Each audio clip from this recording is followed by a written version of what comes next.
right, Aaron White, and I'm here with Michael Farmer. Michael Farmer, and another artist. Do you have anything for the frame show? Yeah, I'll be entering prints and possibly paintings into it. Okay, right. So yeah. How'd you get started doing the art, man? What's the deal? As a teenager, I was doing a lot of graffiti, yeah? and so that kind of pushed me into very much, I guess, looking for art as some means of kind of, I guess, a career in it. And so I dabbled with that a lot. I had sketched and drawn. Where'd you grow up? In Tucson, Arizona. Tucson, Arizona. Yeah, and then I ended up studying for my BFA at the University of Arizona in Tucson. And so there I entered the program as a classics major, and I kind of went to the university from the community college to study Latin. Oh, wow. You had to advance in the university setting. You couldn't do it at the community college. And then I entered the art program as a junior, and I stayed an extra year and ended it very much a printmaker. Huh. So. Classics. What was the deal with classics? What got you into that? I was shy. I didn't want to. I was scared of language, and so I took Latin mainly because I knew it was a translating-based course, and I just kind of fell in love with it. And that same semester I had studied Latin, I took my first art history course, and that professor was Dr. Barr, and she was a doctorate in art history and classics. So her influence in teaching the course was really strong in the classics, especially the Roman era. There's like this rule of classics that I guess if you like blood and war, you're very much a Roman, and if you like philosophy and thought, you study the Greeks. And I appreciate the Roman side, so yeah, and then that kind of got me into looking at art in a different way, especially the very propaganda way, and I think that also related to the idea of the graffiti I was attracted to as this kind of, it's a bit anarchist, and there's a message a lot of times as you get to a broader scheme of murals and piecing and moving on from just being a tagger, and so. Wait, so let's talk about the graffiti. Did you start as just a tagger and then move on to doing bigger pieces? Yeah, it started in high school. There was a group of us, and the statute of limitations is probably out on this. We're safe, right? yeah. I think everyone's been charged or not. We've gotten away with it at this point or covered up. But yeah, there was two crews, and there's a smaller crew, and then there was a really large crew, and then Tucson, being in Dallas and Texas here, everything's split in these little cities and everything. So Tucson's very much like east side, north side, all the sides and just a mapping kind of feel. And so, and it has this small town feel, so everyone kind of knows each other. At the same time, you have your rivals and all of that. Fun. But yeah, but it makes it exciting, And so, it kind of started from there, and then it moved into doing, trains and bigger bombs, and then it moved into, Is it like standard, like just big lettering stuff, or did you? Yeah, and that's kind of, I had first learned to tag, and getting your name out there and doing it pretty much for rep, pretty much, and just being like a ballsy young male, I guess. And so, but we totally had females in the crew that were fantastic, and so. And then I think there's a whole lifestyle that goes in with graffiti, and very much that culture, and it's very much a street culture, and it doesn't just exist mainly as art, and it becomes kind of unattractive at that side. And so, I'm 32, so when I was doing this, it was 95, and so it was the hip-hop scene, and underground hip-hop was very much an influence, and very much a part of the lifestyle as well, and so we had these sections of people doing all kinds of things, but yeah, it ended with, starting to really do pieces and work in that, and then it kind of fell apart, as I guess things do. And, you kind of become rogue, and everyone kind of separates, or... Had to figure out something else to do besides just... Yeah, and, and you start hitting, like, 25, and you're kind of like, well, I don't really want these fines, or... Jail's not as cute as you become older, right? It's not like, oh yeah, you're going to jail for a while. So, move away Did you ever from go there. to jail for No, tagging? I got very lucky. Oh, So man. I'm one of the clean guys out of the bunch. So I got very lucky on that end. But yeah, I mean, it kind of moved from there and then back into the sketchbooks. And you know, one of the things I really liked about it was we, at least for us, and I know other crews around places do it. It's a sketchbook kind of culture as well. So you always have your sketchbook, and you'll meet another artist, and you'll judge each other off the sketches in your sketchbook, and you'll exchange your sketchbook, and you know, you'll meet back with that person, and you know, you'll have their work in your sketchbook as well as your work in their sketchbook, and it kind of becomes this exchange of ideas between these different areas, different crews, and it's something that I think attracted me with printmaking as well, because they do the exchanges, and you exchange with people from around the country, around the world, and it's still that, and you're under these same kind of themes and the same kind of insider club, so it kind of felt very fitting for me at that moment. What would you say the subject matter of most of your work is now? I work very much under this kind of umbrella idea of identity. I have kind of a diverse background. My dad's of Dutch and Irish background from Kentucky. My mom is black and Okinawan, born and raised in Okinawa. Oh, wow. And then, so I have all that mixed in me, and so... So, were you black and from Okinawa, Japan? Yeah. Yeah. So Okay, her wow. dad was Navy, and her mom was native to Okinawa, and then she was born and raised in Okinawa, so she grew up with the military background, but also very much the islander, was heavily influenced. And so, as a kid, a lot of times, you know, like when you go to other kids' house and stuff like that, it was very different, and especially because my dad didn't hold on to much of his background as much as we took to my mom's background on things, so an identity kind of thinking was very, very odd for a while, because I felt different for a long time. And then as a kid also, I lived in Germany, so my dad was stationed in Air Force Base in Germany, so you knew you were different as soon as you left the gates, because for one, you weren't wanted there, and two, it was like Cold War, so we treated them, we looked at them different, because you didn't, they were them, and we were us, and we're on this little installation in this little compact zone, so... Oh, that's weird. You know, I was thinking about it, like, I didn't probably see my first billboard in English till I was like 9, and so, you know you're different, because you can't read the signs, you don't know what's going on, even though you've learned how to read, and so the identity thing became really important to me. As a painter, I started thinking about how to, I guess, project myself into something, but at the same time obscure it, because there was a point in my life where I didn't feel I was different anymore. I started to look at other people as different, because in truth it's like what we all do at home we find very normal, and then when you step outside of that, you can judge yourself or judge others, but I don't look at it as you guys, you know, like maybe you being different, but as much as your normal isn't my normal, and you can't, you know, there's a wall there. There's some that this is different. It's all just a different standard that you've been raised with, so you can't help but look at it through a different lens, because it's just how you were brought up. Exactly, and so I kind of began thinking about art and the, you know, the idea of studying art. You study first like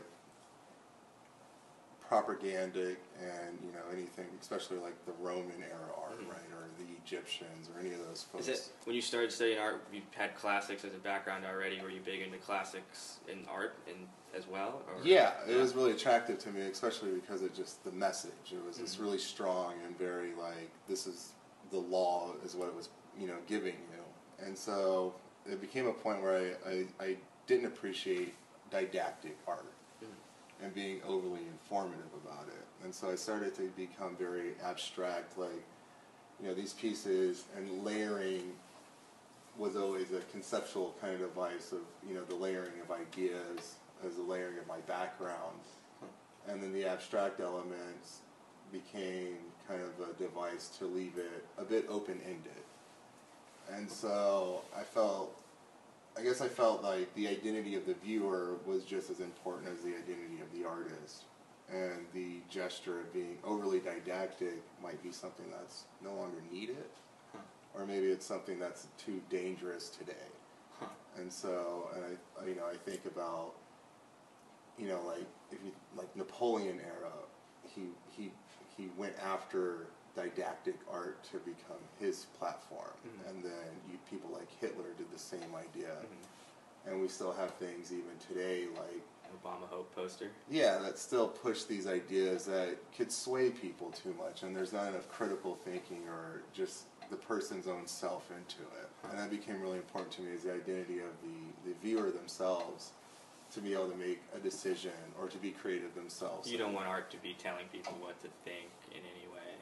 No, I think it's kind of. I don't think it's necessary anymore today. There's so much information out there, and I also think like, if you have a question anymore, you just Google it and you get that immediate answer, and it's too easy just to have that. And I think, just to be able to kind of think for yourself and make a decision or be creative as an individual is something to be appreciated as well. Yeah, the purpose of art has definitely changed since back then. I mean, it was more of a tool, and now it's a leisure kind of self-reflective thing that's supposed to, I guess, get us at that identity thing that we were talking about earlier. What would you say like the main function of your art or art in general nowadays would be? I'm kind of working a little in between modes. I did this like Picasso piece here, and then the piece you had seen earlier, and it has a lot of, I guess, social thinking into it. The other one had words on it specifically that were, what was it? Equal parts, yeah. And so I was kind of thinking about the idea that I was going to juxtapose all these things that I relate to as a background. So and what I was doing, as I mentioned, Googling, I was looking for these kind of answers and thinkings. And so I was looking for, I Googled Kentucky, I Googled Okinawa, and I Googled Tucson. And it kind of, pushed thoughts and imagery into like the sketches I was doing. And so I laid those down and built them off of that into one kind of piece. And then that relates, I guess, for me back to this idea of layering imagery and layering of background and different thoughts. And so, and I guess internally there's always, and just within my family unit, there's always been this racial divide. And so, I mean, my dad's side, everyone's white. Yeah. And on my mom's side, everyone married black men, because she comes from four sisters. Okay. And my brother and my dad comes from 4 brothers. And so, wow. We're all these little brown people in the middle, and then just a big difference. And so, and you notice it. It's something you very well see. And being in Kentucky and then being in different parts of the world, it's different when you see people of different ethnicity and different colored skin. And so I play with racial a little bit. I think it's interesting to me. There's a side of me that I don't want to say it's funny, but sometimes it's just kind of funny to me, these stereotypes we put towards things, or these images. And like this piece I was thinking about, the idea of Picasso using these primitive masks, and we were studying it in my art history class here, and these ideas that he was borrowing these influences from these cultures, that at the same time as Westerners and Western culture, we were also making images of how they were these savages, but we were referring to it differently and putting them in blackface and putting them as second-class people and looking down on them, whereas when someone who was into the different side of a social spectrum used it, it was considered fine art, and it was considered some sort of defining moment for culture, which in juxtaposition at the same exact time, we were making people eating watermelon and making fun of them. Right. And so it's all on how you use those stereotypes. Yeah, and there's just a very big irony there for me, and I don't take one side or the other on it, but I definitely find it kind of, I guess I lose a little faith and value in the fine art community when, if you were really socially thinking. They're working from the same symbol set that is used, and that can be used in a more negative way in other parts of our society, and so you feel like you should break away from that or change the way those symbols are seen in general? I guess for me, I think it should just be, you should have to kind of recognize it. Okay. And I guess it's going to be your personal background and influences whether you break away from it or not. Like I said, I don't want to be like the man at the podium, like, you need to not do this. But at the same time, I think you should consider it. Like, you shouldn't just accept something that's given to you as a work of art or fine art and say that that's the answer. Because it probably is, but not for the majority. And at the same time, it definitely can be, the wool over the eyes kind of thinking. Yeah. So.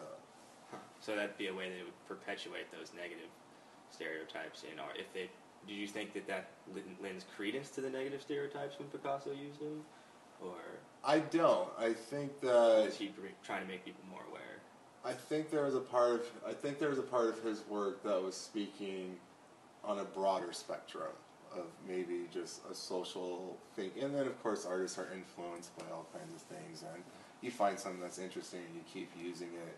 I mean, we were just talking about like music and stuff, and you find the samples and you keep kind of using it in some sort of repetition, and it becomes your shtick at the same time. It becomes something you go to. But I think that I just don't, I think if you listen to a lecture about it, they wouldn't juxtapose it against the racial value that it also had, and maybe the offensive side that it had towards the people. And, there was no value in it towards the actual people he borrowed it from.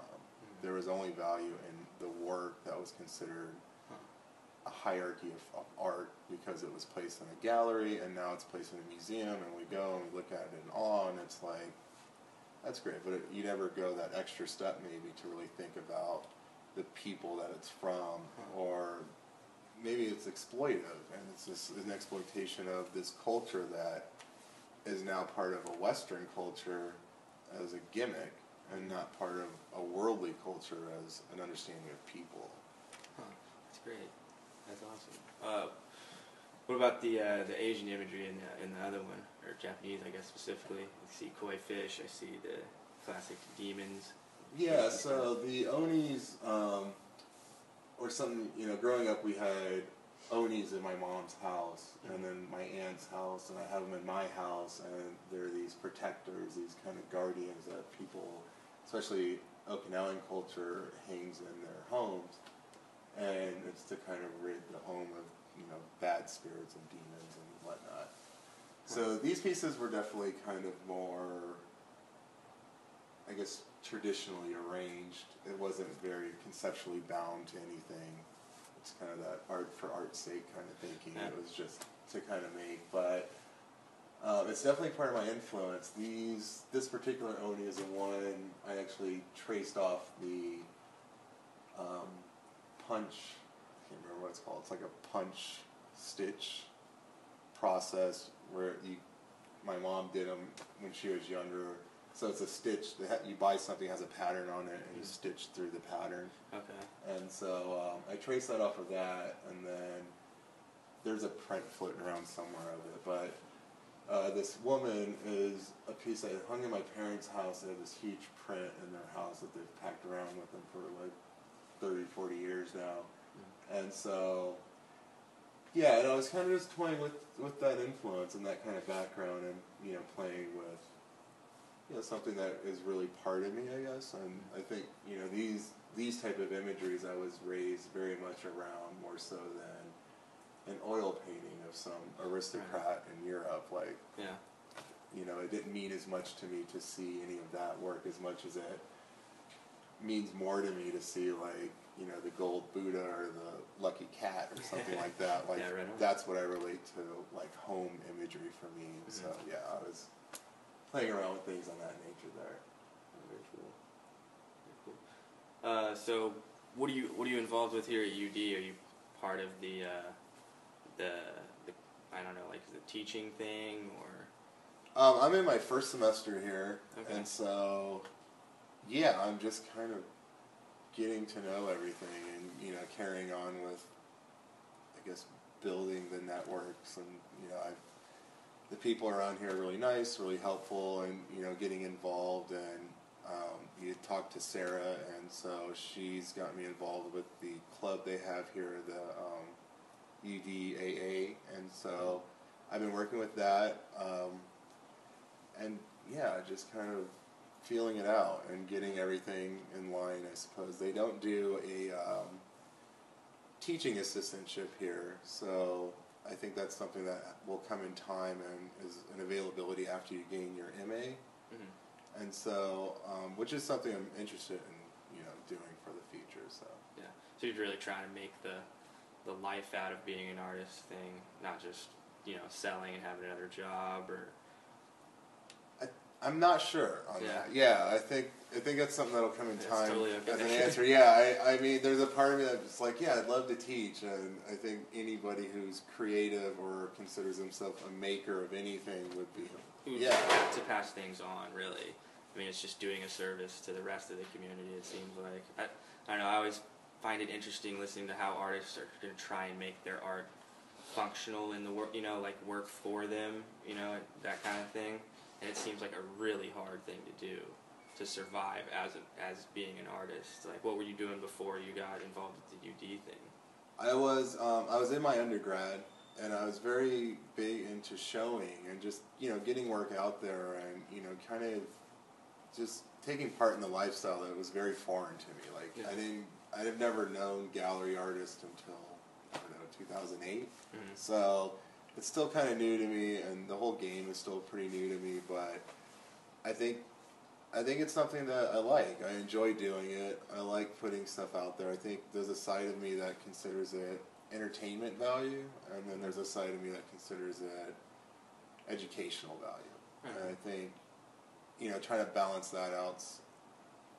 It can be hard because you don't want people just to not look at it. So that's the entertainment side. Yeah.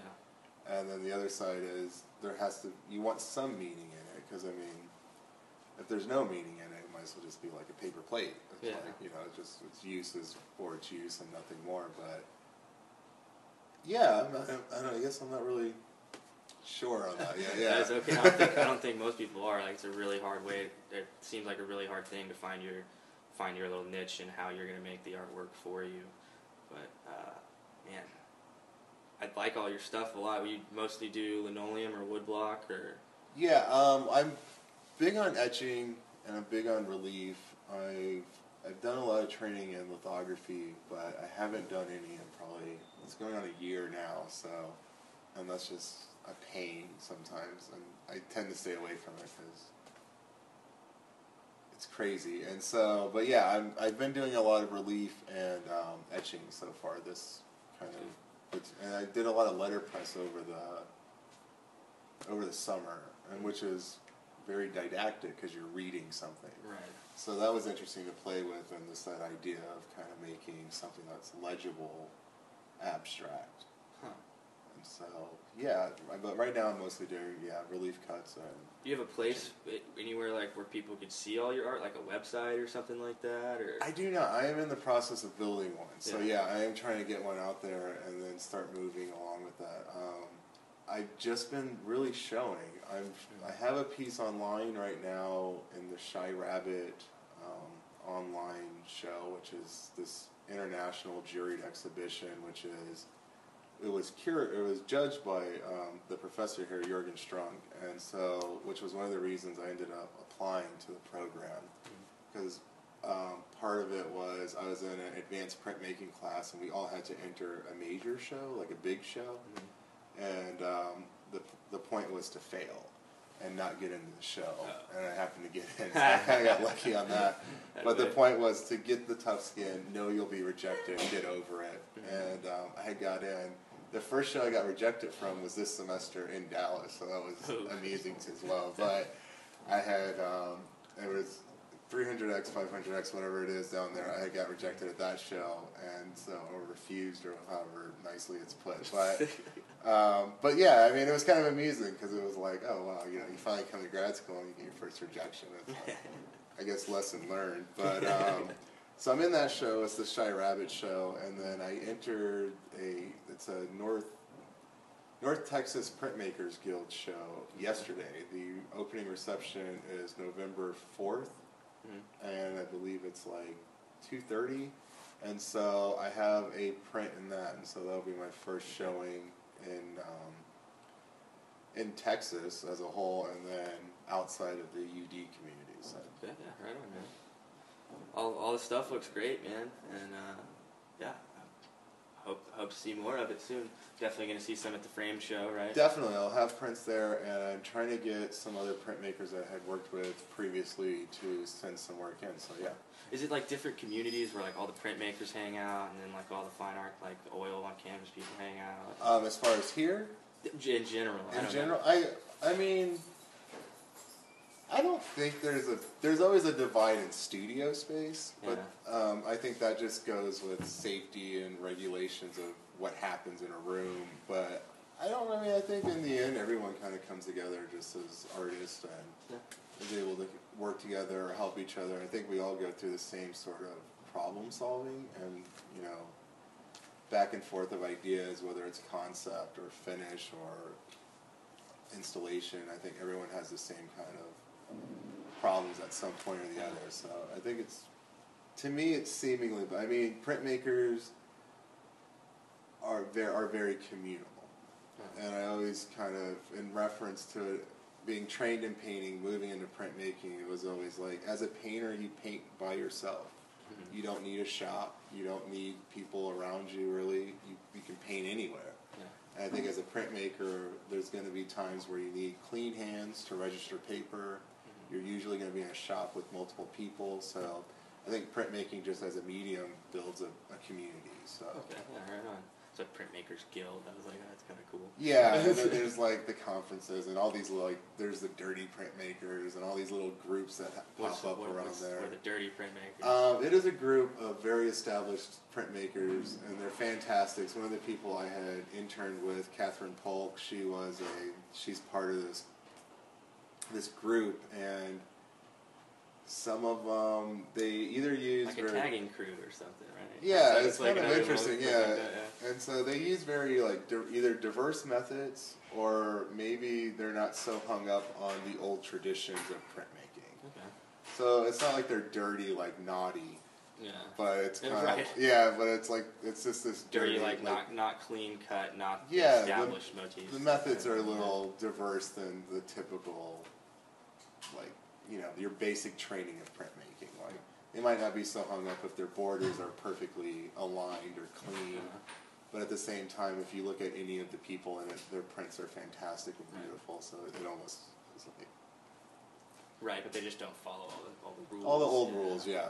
And they're exciting. And then there's other groups that exist like that, and, it's just a very communal thing, so it's kind of fun to be a part of, I think, rather than just being on your own, and it helps you network as well. So yeah, that seems like another big challenge facing most artists is plugging into the right networks and getting involved with the right groups of people that are all trying to put on shows and get their art seen. So yeah, and I think that goes along with anything you do.